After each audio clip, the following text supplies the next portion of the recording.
Imagine your government declaring war, not on another country or even on the economy, but on ice cream. Yes, sprinkles, scoops, sundaes gone. Sounds like a comedy sketch, right? Believe it or not, this bizarre moment actually happened.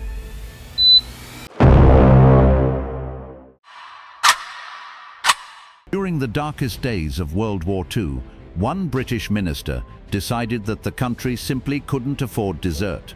His name, Lord Woolton. His target, your beloved mint chocolate chip. And this is the frosty, forgotten tale of when Britain tried to ban happiness in a cone. Back in the 1940s, Britain was fighting for survival. Bombs rained down in the Blitz, supply lines were strangled by German U-boats, and rationing became a way of life. Sugar, butter, meat, and even tea were carefully controlled. People grew vegetables in their gardens, reused every scrap, and ration books became more valuable than wallets. And in charge of feeding the nation? Lord Woolton, the newly appointed Minister of Food. Lord Woolton wasn't a typical politician. He was a businessman with a no-nonsense attitude. He saw ice cream as a luxury the country couldn't afford. It used milk, sugar, fats, resources desperately needed for nutrition and the war effort.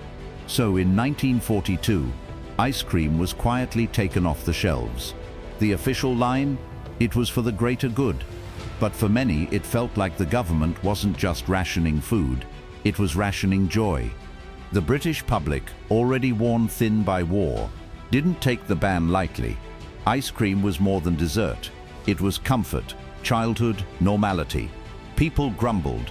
Churchill reportedly wasn't thrilled either, especially with American troops in Britain, who were massive ice cream fans. The ban didn't sit well with them, but Brits got creative. Enter mock ice cream, powdered milk, sweeteners, and sometimes mashed potatoes. It wasn't the same, but it kept the dream alive. Some even say a secret black market cone or two survived the freeze. As the war neared its end, rationing slowly eased. By VE Day, whispers of real ice cream reappeared. It wasn't until years later that restrictions fully lifted, but that first lick of proper ice cream, a symbol that things might just be okay again. So, what do we learn from this chilly chapter of history? That even in war, small pleasures matter. That banning ice cream might not lose a war, but it sure makes life a bit grayer. And maybe, just maybe, that dessert is worth defending.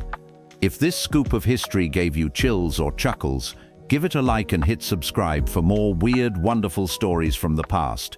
And tell us in the comments, what would you do if your favorite flavor got banned?